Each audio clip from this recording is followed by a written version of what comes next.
Lin Chia stepped through the thick snow and pushed open the courtyard gate. The rich aroma of food mixed with lively chatter came rushing from inside the courtyard. In the distance, the daylight gradually dimmed as the orange sunset began to climb the azure sky. "You're back." Shin Qingzhu, leaning against the wall smoking, smiled slightly when he saw Lin Chia return. Everything taken care of?" "It's all done." Lin Chia stood at the entrance, feeling the relaxed and joyful atmosphere in the courtyard and unusually stretched. Although the process was a bit complicated, the result was perfect. "That's good."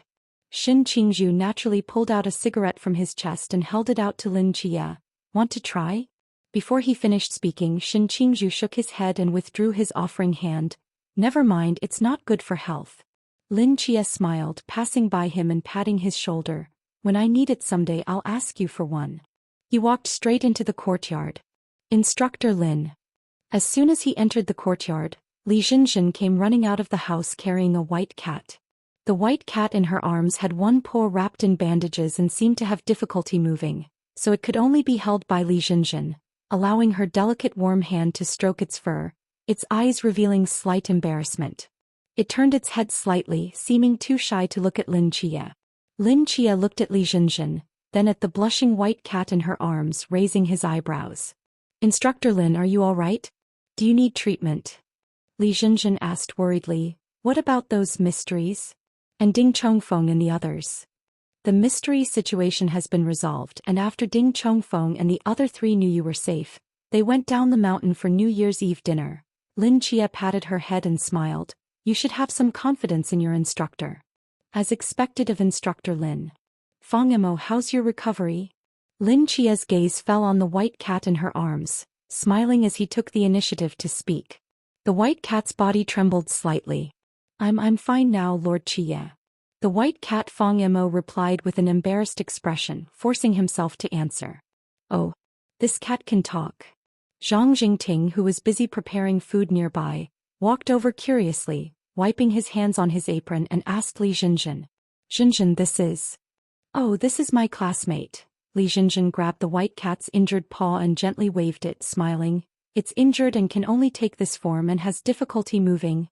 Looks like he'll have to stay at our place for New Year's." "Classmate?" Zhang Jingting's expression became subtle. "Male or female classmate?" "Male classmate." "Oh." Zhang Jingting's mouth twitched slightly as he glanced at the white cat Fang Emo, not saying much, only speaking quietly. "Then celebrate New Year's together." Fang Emo. Just as everyone was chatting, the courtyard gate was pushed open again, and everyone turned to look, slightly startled. Standing at the entrance was an unfamiliar face wearing leather boots and a military coat. He stood at the entrance looking around, taking his hands out of his pockets, seeming somewhat at a loss, and spoke awkwardly. "Captain Xiao told me to come for New Year's Eve dinner." Zhang Jingting and the others exchanged glances, as if realizing something, understanding appearing in their eyes. "Qin Han, come sit here." Lin Chia, seeing his awkwardness, smiled and patted the seat beside him. "The food will be ready soon." "Oh. Okay." Qin Han, as if granted amnesty, quickly walked to Lin Chia's side. "Hello, I'm Zhang Jingting, a member of Squad 006. Zhang Jingting extended his hand. "Hello, I'm Qin Han. I'm Yuan Gang, the deputy squad leader here." "I'm Lu Hu." Everyone enthusiastically shook hands and introduced themselves to Qin Han. After finishing all the social pleasantries, Qin Han finally relaxed and sat beside Lin Chia. The other team members all went to busy themselves with New Year's Eve dinner preparations, leaving just the two of them sitting in the empty corridor, quietly enjoying the snowy scenery. "The environment here is really nice." Qin Han looked around, unable to help sighing. "Compared to your Anta County Forest Protection Bureau, it is indeed more comfortable to live here." "No, that's not what I meant." Qin Han shook his head, reaching out to point at the scattered snowflakes falling from the sky. "I like the snow here, the quietness here. I've been in Anta County for so long, I'm somewhat unaccustomed to the fast-paced city life." "Well, as long as you like it." Lin Chia turned to look at him. "After all, you might be living here for quite a long time." Qin Han was silent for a moment, then let out a long sigh. "To be honest, I still haven't figured out what this is all about. It was about to fail, but when that magical ape appeared, the situation mysteriously returned to normal. Do you think there really are mysteries that side with humans in this world? Perhaps. Lin Chia smiled mysteriously. As the two were talking, Li Jinjin, carrying the white cat, walked around the courtyard and came back to Lin Chia and Chen Han. Uncle Chen, did you see my Uncle Xiao? She couldn't help asking. Yes, I did. Did he say when he'd be back? He said if everything goes smoothly, he should be able to make it back for New Year's Eve dinner. Chen Han looked at the sky, asking puzzled, by rights he should be arriving about now. Suddenly, Lin Chia seemed to sense something, slightly raising his head to look into the distance, falling silent. Outside the courtyard, Xiao Pinga, wearing a dark red cloak, walked through the snow toward the gate. Suddenly the phone in his pocket rang. Xiao Pinga paused, hesitated for a moment but still took out his phone. Hello. Pinga, Happy New Year. Same to you, Commander Zhua. Xiao Pinga smiled helplessly. Calling me at this time, it's probably not just to wish me Happy New Year, right? Commander Zhua on the other end was silent for a moment before saying, Today, 2 passes on the northwestern border detected waves of foreign biological invasion, but upon careful investigation, there were no signs of foreign gods entering the border. I'm worried those foreign gods might try something while we're celebrating New Year's. Just to be safe. I understand, Xiao Pinga nodded. I'll go to the front lines now, guard the passes and set up the dream net to prevent anything else from sneaking in. Thank you for your hard work. It's my duty. Xiao Pinga hung up the phone and stood silently in front of the vermilion gate of the courtyard. The familiar aroma of food mixed with laughter drifted out from behind the door. Xiao Pinga stood alone in the snow, his dark red cloak fluttering slightly in the wind. After who knows how long, he let out a long sigh, moved his feet and turned away full of regret and reluctance. Creak. He had only taken a few steps when the vermilion gate behind him was gently pushed open. Xiao Pinga froze in place. He turned around to see Lin Chia standing quietly at the door, smiling at him. Captain Xiao, Happy New Year. Lin Chia paused, then added, Safe travels. Xiao Pinga stared at Lin Chia for a long time, a smile appearing at the corner of his mouth as he looked behind Lin Chia. They didn't follow you, did they? I didn't tell them. That's good. Xiao Pinga let out a relaxed breath. If my departure ruins the atmosphere of our last reunion during New Year, that would be a great sin on my part. Xiao Pinga listened to the laughter and chatter coming from behind the door, his eyes showing tenderness. Can't you leave after the New Year? Lin Chia couldn't help but ask. I'm going to the front line so that everyone in Xia can celebrate the New Year without worries. Xiao Pinga smiled, turned around and walked towards the distance, his steps slightly lighter than before. He waved his hand and said, Next time we meet it will probably be at the front line. Anyway, thank you for your blessing, Chia. Happy New Year. Watching Xiao Pinga leave, Lin Chia sighed and turned back to enter the courtyard. Chia, where did you go? Bailey Pang Pang put a plate of braised fish head on the table, rubbing his hands as he looked at Lin Chia walking back from the distance. Nothing much, just seeing off a friend. A friend. Bailey Pang Pang thought for a moment but didn't ask further. By the way, where's Lu Baozhu? Haven't seen him around. After I bandaged his wounds he left on his own. He probably isn't used to the atmosphere here. Oh. Chia, call everyone over, it's time for the New Year's Eve dinner. All right. Amidst laughter, everyone took their seats. Chen Han sat close to Lin Chia on the side, looking at the abundant dishes on the table, unable to help swallowing. It had been a long time since he had such a feast.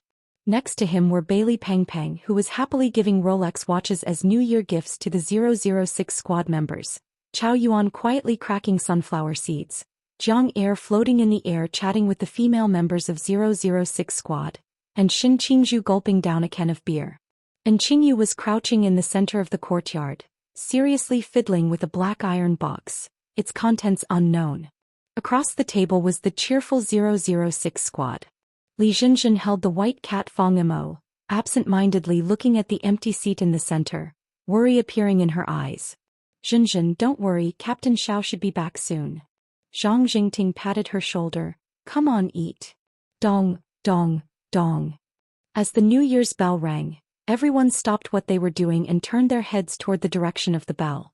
And Qingyu raised his eyebrows, lightly tapped the iron box in his hand, and amid sharp whistling sounds, Dozens of fireworks simultaneously shot up from the box into the sky, disappearing into the dark night. Boom! An earth-shattering explosion rang out, and brilliant seven-colored fireworks, like dancing meteor showers, rapidly spread out in all directions, covering the entire sky of Beijing City in an instant. In that moment, the night sky was completely illuminated, dreamlike and gorgeous. Holy shit! These are fireworks. Lu Hu widened his eyes. If these were set off on the ground, they could level Beijing, right? Don't worry about such details. Yuan Gang stood up from the table with his wine glass, smiling as he looked around at everyone, raising his glass. To the New Year, cheers. Cheers. The brilliant fireworks bloomed in the sky. The seven-colored lights and shadows interweaved, casting down onto a bridge underpass in the suburbs of Beijing, where a little beggar girl wrapped in a tattered blanket hugged her knees, watching the gorgeous fireworks above with fascination in her eyes. Then her gaze fell on the wild grass field in front of the underpass, where a bandaged figure was stumbling forward under the light of the fireworks. It was a one-eyed black-haired youth. The little beggar's eyes lit up. She quickly got up from the ground, watching Lu Baozhu walk into the underpass and slowly sit down against the opposite wall, and couldn't help saying, "I thought you wouldn't come back." "I said I'd come back for dinner today," Lu Baozhu said flatly. The little beggar's eyes fell on his blood-stained bandages, and she pressed her lips together. "Your wounds. Just minor injuries." Lu Baozhu rubbed his rumbling stomach, and after a moment of silence, "Did you buy the instant noodles?" "Yes." The little beggar took out 2 packs of instant noodles from under the blanket in the underpass, holding them like treasures as she gently placed them on the ground beside the bonfire. Above the flickering bonfire was an abandoned old cadre's tea mug, with a pot of hot water bubbling away. The little beggar wrapped her fingers in the blanket and carefully took it down, pouring it into the instant noodles. Lu Baozhu sat by the wall quietly watching this scene. A few minutes later, the aroma of instant noodles spread through the underpass. Just as Lu Baozhu was about to reach for his pack of noodles, the little beggar suddenly spoke. "Wait." Lu Baozhu looked at her in confusion, only to see the little beggar run back to the blanket and carefully take out a packaged sausage, walking to Lu Baozhu with a bright smile. She forcefully broke the sausage into 2 pieces, one larger and one smaller. She handed the larger piece to Lu Baozhu. "Here for you. I don't remember asking you to buy sausage. I bought it with my own money." Lu Baozhu took the sausage, hesitating for a moment. "If you bought it yourself, why give me the bigger piece? You protect me, I take care of you, isn't that fair?" The little beggar smiled, and under the brilliant fireworks her eyes shone like stars. She raised her instant noodles and gently clinked them against Lu Baozhu's. "Happy New Year, my hero." Lu Baozhu froze in place. New Year's Eve had passed and a brand new year had arrived. While most people were still immersed in the joy of the new year, the busy new recruits had already started packing their bags, preparing to return to the training camp.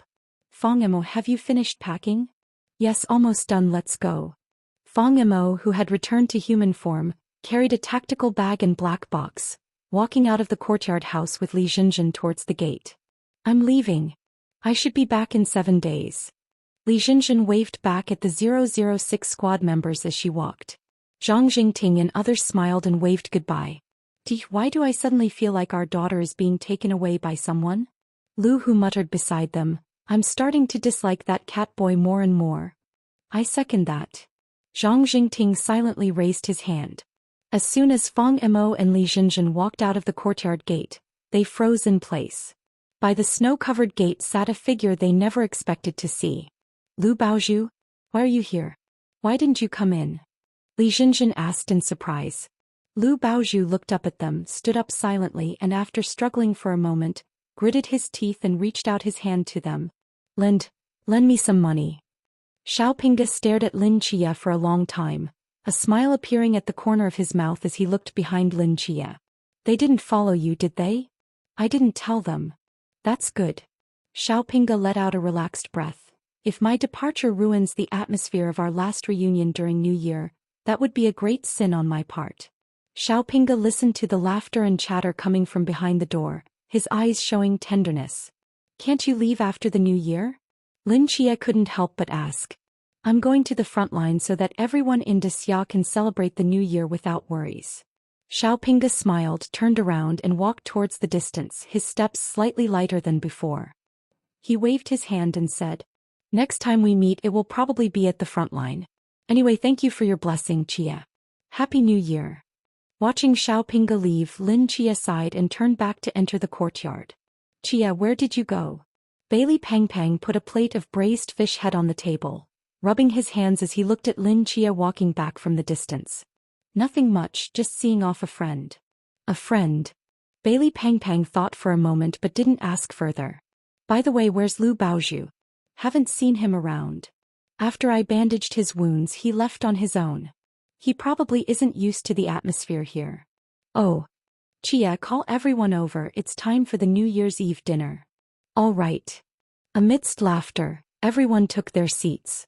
Chin Han sat close to Lin Chia on the side, looking at the abundant dishes on the table, unable to help swallowing. It had been a long time since he had such a feast. Next to him were Bailey Pang Pang, who was happily giving Rolex watches as New Year gifts to the 006 squad members, Chow Yuan quietly cracking sunflower seeds, Jiang Er floating in the air chatting with the female members of 006 squad, and Shin Qingzhu gulping down a can of beer. And Qingyu was crouching in the center of the courtyard, seriously fiddling with a black iron box, its contents unknown. Across the table was the cheerful 006 squad. Li Jinjin held the white cat Fong Mo, absent-mindedly looking at the empty seat in the center, worry appearing in her eyes. "Jinjin, don't worry, Captain Xiao should be back soon." Zhang Jingting patted her shoulder. "Come on, eat." Dong, dong, dong. As the New Year's bell rang, everyone stopped what they were doing and turned their heads toward the direction of the bell. And Qingyu raised his eyebrows, lightly tapped the iron box in his hand, and amid sharp whistling sounds, dozens of fireworks simultaneously shot up from the box into the sky, disappearing into the dark night. Boom! An earth-shattering explosion rang out and brilliant seven-colored fireworks, like dancing meteor showers, rapidly spread out in all directions, covering the entire sky of Beijing City in an instant. In that moment the night sky was completely illuminated, dreamlike and gorgeous. "Holy shit! These are fireworks." Lu Hu widened his eyes. If these were set off on the ground they could level Beijing, right? "Don't worry about such details." Yuan Gang stood up from the table with his wine glass, smiling as he looked around at everyone, raising his glass. "To the New Year, cheers." "Cheers." The brilliant fireworks bloomed in the sky. The seven-colored lights and shadows interweaved, casting down onto a bridge underpass in the suburbs of Beijing, where a little beggar girl wrapped in a tattered blanket hugged her knees, watching the gorgeous fireworks above with fascination in her eyes. Then her gaze fell on the wild grass field in front of the underpass, where a bandaged figure was stumbling forward under the light of the fireworks. It was a one-eyed black-haired youth. The little beggar's eyes lit up.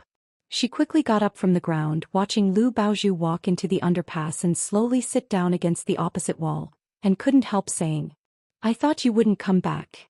"I said I'd come back for dinner today," Lu Baozhu said flatly. The little beggar's eyes fell on his blood-stained bandages and she pressed her lips together. "Your wounds. Just minor injuries." Lu Baozhu rubbed his rumbling stomach and after a moment of silence, "Did you buy the instant noodles?" "Yes."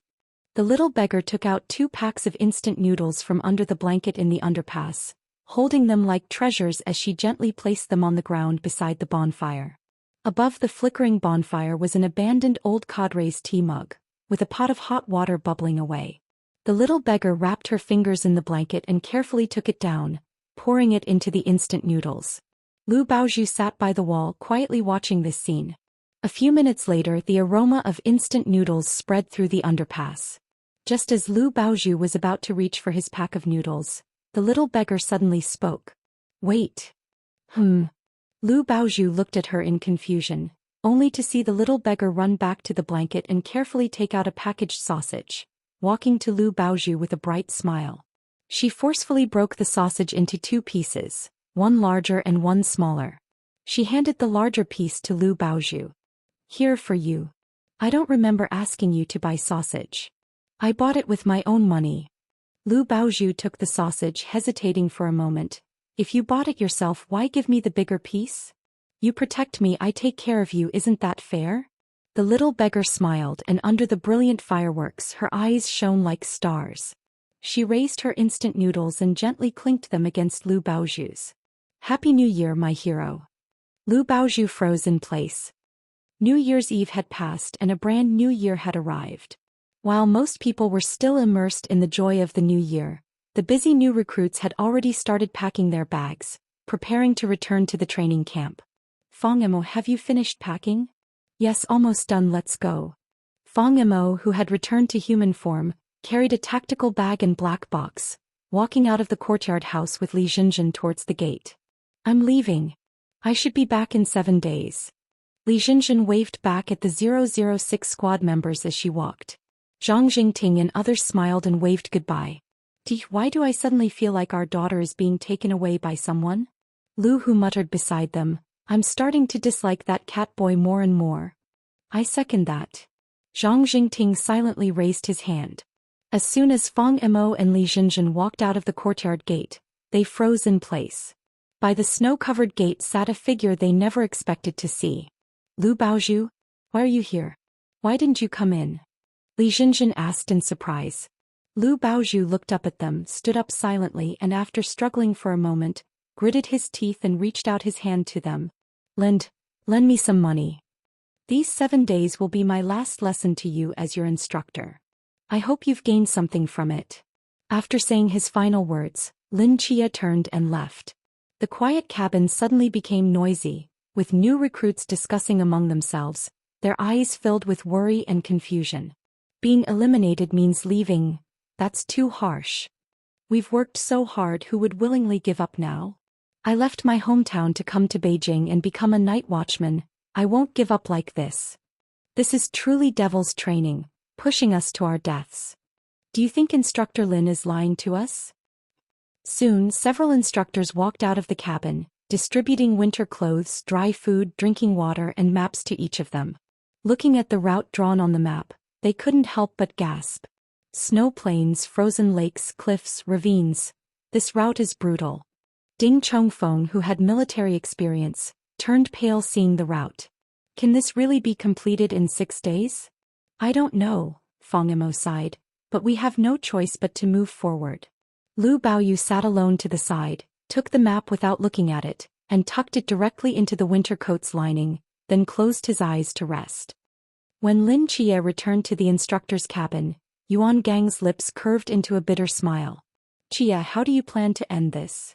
I already have an idea. Lin Chia smiled slightly. We just need the officials to cooperate. After Lin Chia briefly explained his plan, Yuan Gang remained silent for a moment before nodding. No problem, but are you sure this will be effective? 7 days is too short to significantly improve physical strength or enhance forbidden domains, so we can only work on their mentality. Lin Chia turned his head to look in the direction of the recruits' cabin. Whether it works or not depends on their own insight. Western border of Disya. Pamir Plateau. On the barren plateau, a figure mysteriously condensed from the ground like liquid. It was a burly man nearly 2 meters tall, wearing a dark yellow classical Western-style suit, with muscles bulging like small mountains on his arms. In his narrow and deeply sunken eye sockets, a pair of profound eyes calmly looked behind him. Not far from him was a surging wall of mist. This was the westernmost point of Disya, the boundary separating Disya's territory from the outside world. Finally made it in, the burly man slowly uttered in English. He turned around, looked at the snow-covered plateau before him, remained silent for a moment, then started walking forward. He hadn't walked far when he seemed to discover something and slowly stopped. His eyes narrowed into a dangerous arc. Rumble. The ground beneath his feet suddenly began to shake violently, and a Klein-level energy wave was released from his body without restraint. No need to be nervous. A voice came from afar, also in English but sounding somewhat awkward with a hint of Indian accent. If we make too much noise, it wouldn't be good to attract the Disya god. The burly man in the yellow suit turned toward the direction of the voice. At some point, a figure in black had appeared behind him like a ghost, with pale, pupilless eyes staring directly at the burly man, an eerie bloodthirst emanating from within. The burly man frowned as he studied him for a moment, seemingly trying to identify something. Are you the proxy sent by the Indian gods? The burly man frowned. How did you cross the Dasya border without being detected? Is it that difficult? The man in black spoke calmly. Dasya's current surveillance of the mist border only works on gods, like a fishing net designed to catch big fish. Proxies like us who haven't reached godhood are just small fry. We can slip in with a few tricks. Isn't that why your Olympus sent you, the Earth God's proxy, to infiltrate and probe the Dasya God's situation? The burly man hadn't expected him to see through his identity so easily, his frown deepening. We are both divine proxies cultivated by our respective divine nations, sent to gather intelligence, so our goals are the same. The man in black spoke calmly, extending his hand proactively. We can work together in gathering intelligence. You can call me Singh, proxy of the demon god Ajura. The burly man sneered. Work with you Indians? I'm not interested. He turned to walk away. Singh's brow furrowed slightly as he said coldly, Don't forget, now your Olympus and our Temple of Heaven are allies. Allies? That's just pretty words. The burly man sneered. If we were truly allies, we wouldn't be standing here like this now. Singh's eyes turned cold.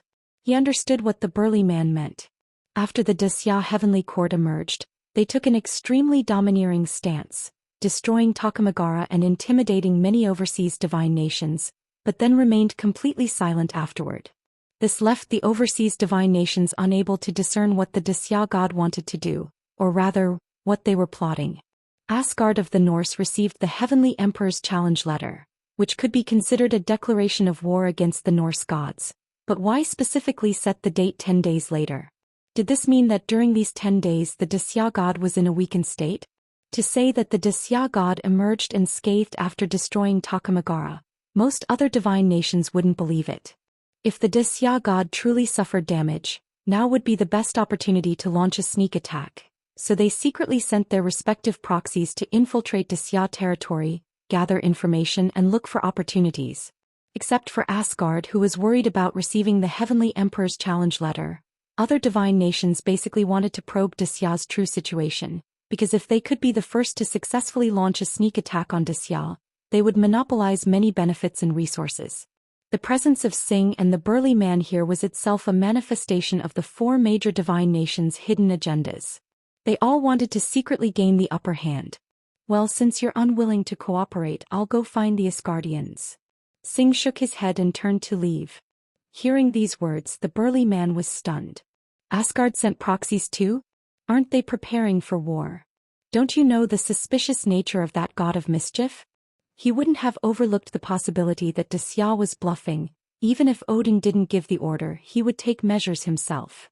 Singh calmly spoke, his pale eyeballs looking toward another direction of the plateau. My eyes tell me, he sent a woman and a man into Dasya. In the snowstorm, two hooded figures slowly emerged from the misty border. One of them stood on the pristine white snow, gently removing their hood to reveal the face of a young girl.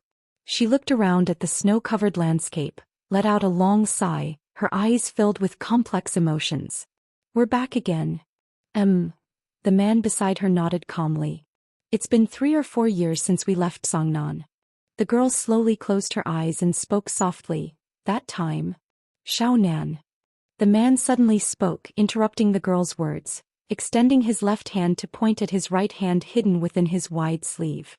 That hand, no, it could no longer be called a hand. A black python-like creature resembling an arm, crawled out from his sleeve, its head splitting into 5 fingers, and on its back was a small ear. The man crouched down and quickly drew several Chinese characters with his left hand's fingers. Loki's ear, eavesdropping on conversations, be careful with words. Si Shaonan saw those words, remained silent for a moment, then continued speaking expressionlessly. That time, whenever I think about it, it makes me sick. As she spoke, she crouched down and wrote in the snow. When did he implant it in you? Just before we left. We've done too much these past 2 years, he's becoming suspicious. What a disgusting old fox. Si Shaonan remained silent for a moment, then wrote 2 large characters in the snow. True and false. She reached out, deliberately touched her nose, then pointed to the character false. It doesn't matter if Songnan is destroyed, she said while looking into Leng Xian's eyes. Then she pointed to the character true and continued, Fortunately, you're by my side. Leng Xian was stunned briefly but quickly understood Si Xiaonan's meaning. To deceive Loki's ear on Leng Xian's hand, some of their conversations had to be false. Si Xiaonan had predetermined a gesture to distinguish between true and opposite statements, preventing misunderstandings between them. This gesture was touching the nose. Words spoken after touching the nose were opposite statements. Everything else was true. Like when Si Xiaonan just said, "It doesn't matter if Tsongnan is destroyed," after touching her nose, the real meaning was, "I hope Tsongnan remains safe." And when she said, "Fortunately, you're by my side," without touching her nose, that was true. A faint smile appeared on Leng Xian's ice-cold face as he touched his nose. "I never want to return to Tsongnan in this lifetime." Si Xiaonan knew Leng Xian understood her meaning. She stood up and gazed into the distance. "Lord Loki's mission is for us to find the legendary Kunlun Mountains and investigate the truth about the great Xia god. The Pamirs are so vast, where could Kunlun Mountains be hidden? Don't know, we must search. We can't slack off on Lord Loki's mission, we must complete it quickly." Leng Xian touched his nose. "Yes, let's set off immediately." Si Xiaonan also touched her nose. So the two began crawling at a snail's pace across the snow plain. The Pamirs. On another side, a roaring military transport plane flew over the snow-capped peaks, its cabin door slowly opening, letting in the howling wind mixed with snow. The new recruits, wrapped in cold weather gear and wearing parachutes, looked down at the towering mountains below, took deep breaths and jumped out one after another. After all the recruits had descended, Lin Chier and the others walked to the front of the cabin, comparing the route with the map in their hands. "7 Night, the Pamirs are so vast, can we watch over so many people spread out?" Bailey Pang asked worriedly. "We can." Lin Chia pointed to the route drawn on the map. "Although the Pamirs cover a large area, the route we've designed actually only occupies a very small portion, and since this route is so treacherous, very few others pass through it, making it easier for us to manage. Additionally, I've installed tracking devices in each of their cold weather suits. If anyone deviates from the route, we'll know immediately." "What do we need to do next?" Chao Yuan asked. "I've divided their 6-day journey into 6 zones. To prevent accidents, we 6 will each oversee one zone." Lin Chia drew 6 connected circles on the route map, perfectly covering the recruits' training path. "After we spread out to the 6 zones, if anything happens in any zone, the person overseeing that zone should immediately report via radio. The 2 people in the nearest zones will provide support, while the remaining 3 will maintain order among the recruits and ensure their safety." "Do we need to be this cautious?" Chao Yuan asked in surprise. "This is within China's borders and it's so remote, nothing should happen, right? While the possibility of an incident is low, it's not zero, especially during wartime. We can't rule out the possibility of enemy infiltration, so it's better to be careful," Lin Chia said seriously. "The first section is relatively flat and far from the plateau's edge. Jiang Air will oversee it. Qingyu will oversee the second section. My spiritual perception range is very wide, so I'll oversee the central third section to monitor their movements over the largest possible area. Old Chao, you'll oversee the 4th section, Pang the 5th, and Brother Zhuai the last section." After Lin Chier assigned the individual zones and saw no objections from the others, he nodded and put on his radio headset. "I have a question." And Qingyu suddenly raised his hand. When it gets boring overseeing the zone, can I dissect mysteries?" And Qingyu seriously pointed to the black box beside him. "I got the corpses of those Klein boundary mysteries from Beijing. As long as you don't frighten the recruits, it's fine." "No problem." And Qingyu's eyes lit up. "Then let's go." The cabin door opened again and Qingyu, carrying Jiang Air and the black box, jumped first. Since Jiang Air was in ghost form and couldn't move her own coffin, she needed Qingyu to help set up her coffin before she could move freely. After flying for a while, Lin Chia leaped from the plane, notably without a parachute.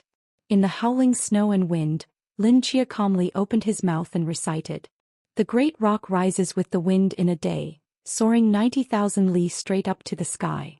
A fierce wind swept out from the void, carrying his body and slowly descending onto a towering snow-covered cliff. In the desolate snowy wilderness, Dark shadows descended upon the ground as new recruits in cold weather gear quickly organized their equipment and hurriedly set off along the mapped route. At the foot of a mountain, the siblings Su Yuan and Su Zhe, who had landed nearby, joined up with Ding Chongfeng and Fang Emo. This damn place is really cold. Su Zhe rubbed his arms while exhaling a breath of hot air, following closely behind Su Yuan and the others. This is actually not bad. When we get to higher altitudes, the temperature will drop to unbearable levels, Ding Chongfeng replied. Combined with the gradually thinning air and fatigue from the long trek, it will soon push our bodies to the extreme. We should try to move forward as quickly as possible while our energy levels are still relatively intact. After all, we don't know the positions of everyone else, and if we unknowingly fall behind the main group, we risk being eliminated. Ding Chongfeng is right, Fang Emo nodded slightly. We've just landed and everyone's morale is at its peak. Everyone will definitely push forward with all their might. If we try to conserve energy now, we might get eliminated in the first stage. Where are Jinjin and Lu Baoyu? Jinjin landed somewhere else with the main group during the parachute jump, and Lu Baoyu, he definitely rushed ahead alone to the front, Fang Emo sighed. Let's hurry and set out too. This first section of snowy plain should be the easiest and most relaxed part of the entire journey. We just need to trek across it. Let's try to cross the snow plain and frozen lake within a day, then we definitely won't be eliminated. Ding Chongfeng took the first step forward. Fang Emo and Su Yuan followed closely behind. After just a few steps, Fang Emo seemed to notice something and stopped, turning back to see Su Zhe still standing alone in place, not moving. Su Zhe. I've thought it through carefully and I think we shouldn't go together, Su Zhe spoke seriously. I'm very clear about my physical capabilities. Each of you three has the ability to complete the entire journey, but I don't. With my terrible physical condition, I can only last a day or two at most, then I'll be crawling in the snow like a dead dog. If we go together, you'll definitely slow down to wait for me and I'll become a burden dragging you down. Fang Emo and the others exchanged glances and shook their heads. You're not a burden, Fang Emo said calmly. During the chaos in Beijing, you chose to stay behind to save me. Now I absolutely won't abandon you. Believe it or not, even if the three of us have to take turns carrying you, we'll get you up Mount Guge. Hearing these words, a smile appeared on Su Zhe's lips, but he still waved his hand. I appreciate your kindness, but I, Su Zhe, still have some dignity. You should go. Seeing the three still standing there, Su Zhe's brows furrowed slightly. He simply sat down on the snowy ground. If you won't go, I'll just sit here and not move. I'm going to be eliminated anyway, so there's no difference between being eliminated on the first night or later.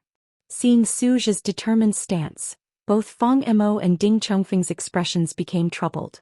Don't worry about him. His sister Su Yuan glanced at him, turned around expressionlessly and pulled Fang Emo and Ding Chongfeng away, saying coldly, if he can't help himself, don't let him drag others down. Let's go. Fang Emo and Ding Chongfeng were pulled away by Su Yuan, exchanging glances with complex emotions in their eyes.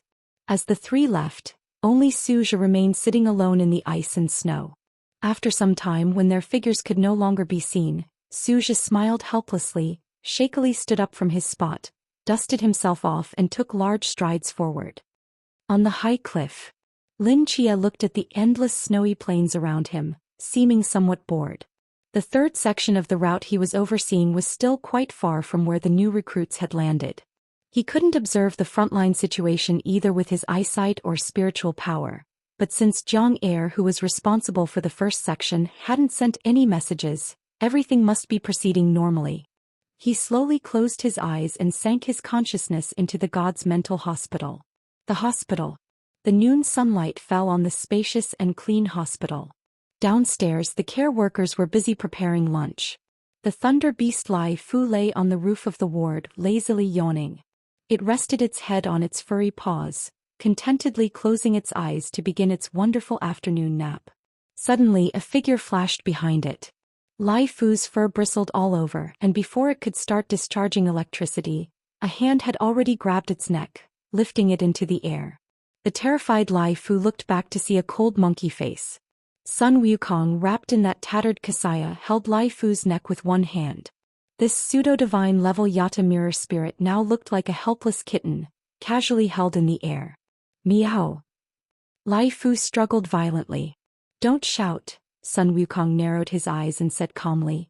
Lai Fu quickly closed its mouth, looking innocently at Sun Wukong, its face full of terror. I'm asking you, you've been lying up here for so long, have you seen where Balaji is hiding? Sun Wukong asked coldly. Lai Fu paused, thought for a moment and quickly shook its head. Sun Wukong clicked his tongue and casually tossed Lai Fu aside. The agile cat lightly touched down on the ward's roof and quickly fled the scene, as if escaping from some kind of plague god. Sun Wukong frowned, his gaze sweeping across the vast hospital as he lowered his head in thought. A moment later, a figure climbed the stairs and slowly walked to his side. Gilgamesh, wearing that gray cloth resembling a royal robe, stood on the hospital roof, his contemptuous gaze sweeping over everything below, his expression somewhat displeased. He's not in the kitchen either. The hospital isn't that big, he can't have gone far, Sun Wukong said calmly. Without him, the battles lack some passion. Agreed. Gilgamesh nodded slightly. Epic battles always need some stirring music to set the atmosphere. The two stood quietly at the highest point of the hospital, searching every corner of the hospital bit by bit, like two hungry wolves looking for prey, emanating dangerous and terrifying auras. Lin Chia, wearing a white coat, pushed open the door to the dean's office. As soon as he walked in, he froze in place. Beulah. Shoo. Balaji, hiding behind the curtains in the dean's office, frantically made a gesture to Lin Chia to be quiet. He sneakily walked to the door, cautiously looked outside to confirm no one had followed, immediately closed the door and let out a long sigh. Balaji, why are you in my office? Lin Chia asked, puzzled by the scene. I really had nowhere else to hide. Balaji smiled bitterly. Lately Monkey and King barge into my room every morning like bandits, drag me to the courtyard and force me to play music for their battles. These days I worry every night in my dreams, fearing they'll burst in and carry me away at any moment. I haven't had a good night's sleep for several days. They're completely unreasonable brutes, they're devils. Looking at Balaji's indignant expression and his panda-like dark circles, Lin Chia's mouth twitched slightly. So, you slept in my office last night? That's right. Lin Chia pondered for a moment. Have you considered why they're so insistent on bothering you? Because I play the piano too well. Balaji replied without hesitation. Lin Chia held his forehead. Anything else besides that? What else could there be? Perhaps they're hoping you'll integrate with them through this method? Balaji was stunned. Integrate with them? Why? Then he recalled the scene when Lin Chia had talked to those two before, as if realizing something. You mean, they're doing this deliberately? To get me involved in their, daily activities? You should be grateful you're a musician who can't fight, otherwise their approach would probably be to drag you in for a fight. Lin Chia patted his shoulder and continued. Your matters, you need to resolve them yourself. How to get along with those two is up to you. I have work to do, I'll go first. Lin Chia waved his hand, then opened the underground passage in the dean's office and walked straight toward the cell holding the mystery. Balaji stood alone in the dean's office, lost in thought. Lin Chia walked along the dim corridor and arrived in front of two new cells. In the cell on his left was a red pencil drawing circles on the ground by itself, and in the cell on his right was an eerily swaying roly-poly. During the chaos in Beijing, he had personally killed these two Klein-level mysteries, using Qitian manifestation. Lin Chia took these ward attendants of this level quite seriously. Although he was still at the limitless level and couldn't summon Klein-level ward attendants, he could feel that he wasn't too far from breaking through to Klein. Once he breaks through to Klein, these ward attendants of the same level would become his important right-hand helpers. The influence of a Klein-level ward attendant was far beyond what limitless level ones could compare to. Even among the night watchers of Great Xia, there weren't more than 20 Klein-level experts, and this hospital currently had 5 Klein-level ward attendants. If these 2 Klein ones were added as ward attendants, that would make 7. 7 Klein-level ward attendants meant that Lin Chia alone would possess enough combat power to confront a special squad.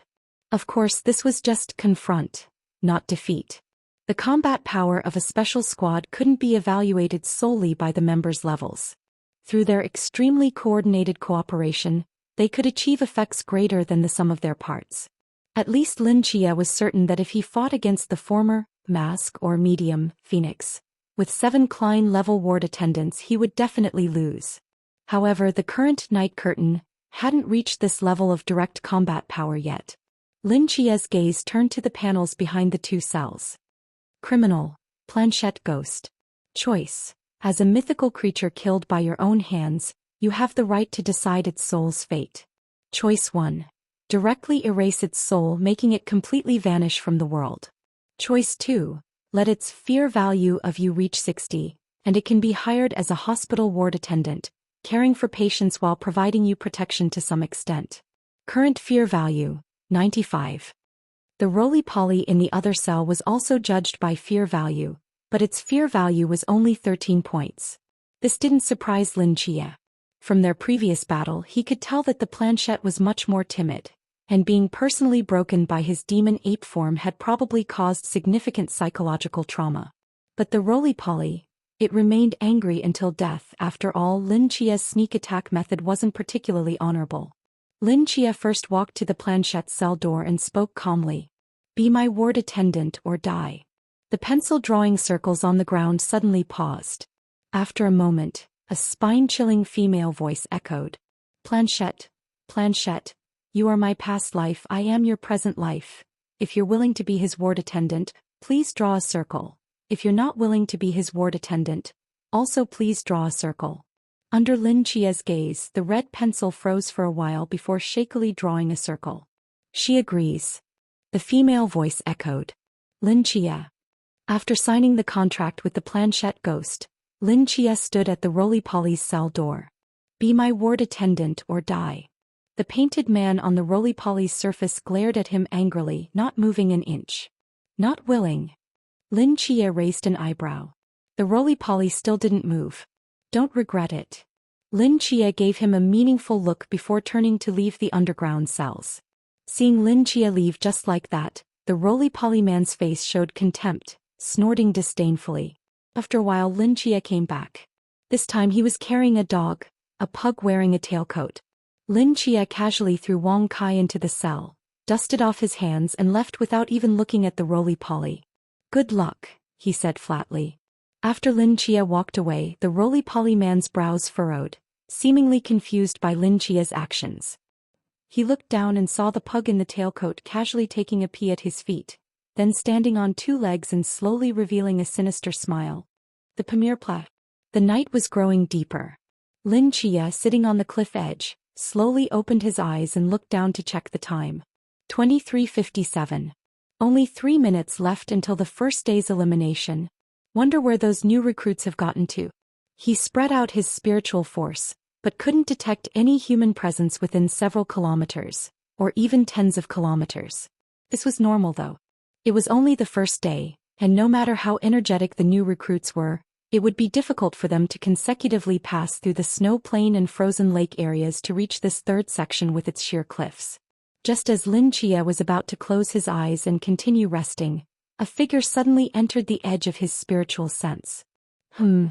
He turned his head in surprise. In the cold wilderness, a one-eyed youth wearing winter clothing was slowly walking over from the direction of the frozen lake, step by step. It was now deep night, and the temperature on the Pamir Plateau had dropped to around -30 degrees. Even though the complete set of winter clothing covered the recruit's body, it still couldn't fully protect against such low temperatures. White frost had already formed on the youth's brows and eyes. Lu Baoyu hadn't touched any of the allocated compressed biscuits in his coat. He just kept determinedly looking ahead, moving forward slowly like a tireless machine.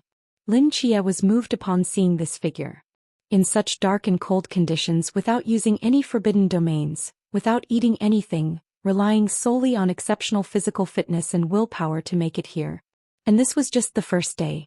According to Lin Chia and the others' estimates, it would take average recruits at least a day and a half to reach here, and some slower ones might need over 2 days. But Lu Baoyu's speed far exceeded his expectations. Lin Chia sensed Lu Baoyu walking step by step toward the cliff, while he himself sat motionless in the snow. Although Lu Baoyu had appeared within range of his spiritual sense, it would still take at least half a day to reach the cliff from Lu Baoyu's position. Adding time for rest and sleep, it would be good if he could climb this cliff by tomorrow evening. After Lu Baoyu had walked for some time, 3 more figures appeared at the edge of Lin Chia's spiritual sense. Phew, we've crossed the frozen lake. Ding Chongfeng took out a map and heaved a long sigh, collapsing onto the wasteland. Now, we should be at the front of the main group, right? Since leaving Suzhou, the 3 of them had been advancing at high speed, only stopping to eat a compressed biscuit and drink some water without taking any other breaks. Even with Ding Chongfeng's physical fitness, walking continuously for so long had worn him out. He had to rest here for a while. Beside him, Su Yuan bit his pale lips and slowly sat down as well, taking out a compressed biscuit from his coat and starting to eat. No, Lu Baoyu has already passed through here. Fang Yimou stood on the wasteland, sniffing the lingering scent in the air. He's a monster, I won't compare myself to him. Ding Chongfeng shrugged. Making it here in one go is already the limit for us normal humans. But Su Yuan, I really didn't expect your physical fitness to be so good. It's okay, Su Yuan replied calmly. This journey is a bit shorter than when I crossed the Taklamakan desert on foot years ago. Just that there's no time to rest along the way, which makes it more tiring. I forgot you're an extreme sports enthusiast. Ding Chongfeng turned his head to see Fang Yimou still standing alone at the front, gazing in the direction Lu Baoyu had left. Fang Yimou, don't mind us, go chase after Lu Baoyu, Ding Chongfeng suddenly said after a moment of silence. Fang Yimou started and turned to look. Aren't you 2 sworn rivals? You must not be happy falling behind him, right? Ding Chongfeng smiled. Su Yuan and I really can't walk anymore, but you probably haven't reached your limit yet. You should go. With our physical fitness, Su Yuan and I should be able to endure this devil's training. We don't need you to look after us. Go chase Lu Baoyu, go surpass him. You can't just give up the position of top recruit in this training class, can you? Fang Yimou looked at the 2 with a complex expression, then turned to gaze in the direction Lu Baoyu had left. After hesitating for a moment, he nodded. All right, I'll wait for you at the peak of Mount Gonger. With those words, he set off, gliding swiftly across the wasteland, soon disappearing from Ding Chongfeng's sight. Ah, Ding Chongfeng sighed. These 2 monsters. Wonder which one will end up taking first place. 50-50 chance, Su Yuan said absently while munching on his biscuit. Whoosh. As he finished speaking, dozens of drones flew over the wasteland, immediately attracting the attention of all recruits on this route. It's time. Ding Chongfeng checked the time with a complicated expression. The 80 people to be eliminated today must have been decided. Now announcing the list of eliminated personnel. A mechanical electronic voice broadcast from speakers mounted on the drones, echoing through every corner of this route so everyone could hear clearly. Rank 612 Xiaolong eliminated. Rank 611 Qin Shuanya eliminated. Rank 610 Li Shuani eliminated. All recruits stopped in their tracks, anxiously listening to the list, worried they might hear their own name next. Due to the length of the route and the large area covered, except for the few at the very front, other recruits couldn't judge how many people were ahead or behind them, or what position they were in. You don't think your brother would be eliminated on the first day, right? Ding Chongfeng couldn't help asking. No, he's currently in position 516, Su Yuan said calmly. How do you know? Did you forget I can sense the life waves of all things? So you've been secretly monitoring your brother's position this whole time? No wonder you seemed distracted. Ding Chongfeng shrugged. Su Yuan lowered his head and silently continued eating his biscuit without responding. After the list was finished, recruits who hadn't heard their names finally breathed sighs of relief. Some stopped for a short rest while others continued moving forward. At the end of the route, on the endless wasteland, off-road vehicles came racing out, quickly finding the location of each eliminated recruit and taking them away from the original route to an unknown destination. Pamir Plateau. On the other side. In the desolate snowy wilderness, 2 figures walked aimlessly with their heads down. Si Xiaonan dragged her shoe tip through the snow as she walked, unable to hold back a yawn behind her hand.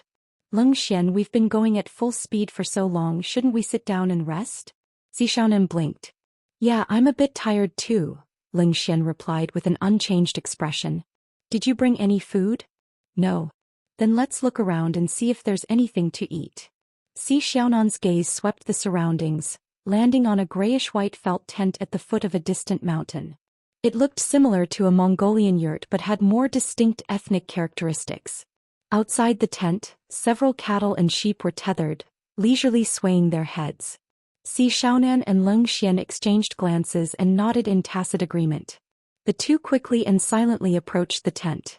Just then, a herder walked out from behind the door of the tent, and was slightly startled seeing the two people who suddenly appeared at his doorstep. "Who are you? What are you doing here?" He instinctively stepped back, extending his arms to protect the three children behind him. The three children were adorable, wearing bright ethnic minority clothing, their pure black eyes curiously examining these two unexpected visitors. Si Xiaonan frowned. She touched her nose and said, "Kill them all." Leng Xian's figure left a blur as he moved at a speed beyond reaction, knocking out everyone in the tent, then kicked over the large pot in the center, spilling all the sheep's milk inside to simulate the sound of blood splashing. After several thuds of falling objects, Si Xiaonan finally breathed a sigh of relief. She helplessly bent down and apologetically bowed to the unconscious herder and three children, then quickly took some baked flatbreads and a jug of liquor from the table, and pulled out a 100 yuan bill from her pocket, placing it on the table. After doing all this, Si Xiaonan gave Leng Xian a look, and they both retreated from the tent simultaneously. "Don't leave any traces, let's burn down the house too." Si Xiaonan touched her nose again. "Okay." Leng Xian pretended to move his hand bearing Loki's ear closer to the fire pit, feigning that the tent had been burned down, then turned to leave. It wasn't that they wanted to make things so complicated, but they had no choice. Loki's ear grew on Leng Xian's hand, which meant that Loki in Asgard could monitor the situation here at any time. If he felt something was amiss, he could instantly eliminate Si Xiaonan, who was bound by his soul contract. And facing a suspicious god of mischief, the two had to approach every matter with utmost caution. For instance, anyone who saw their true appearance could not be left alive. After obtaining food, the two resumed their journey of slacking off. Si Xiaonan munched on the flatbread while forcefully rubbing her feet against the ground, making sounds of running hard. Leng Xian expressionlessly swung his right hand frantically, letting the whooshing wind blow past Loki's ear on his hand's back. He didn't care if Loki found these sounds annoying. After all, he put it there himself. Perhaps disrupting Loki's good mood wasn't such a bad thing? Suddenly, Si Xiaonan seemed to sense something and nudged Leng Xian with her hand. He immediately understood, stopped swinging his right hand and swept it across his waistband.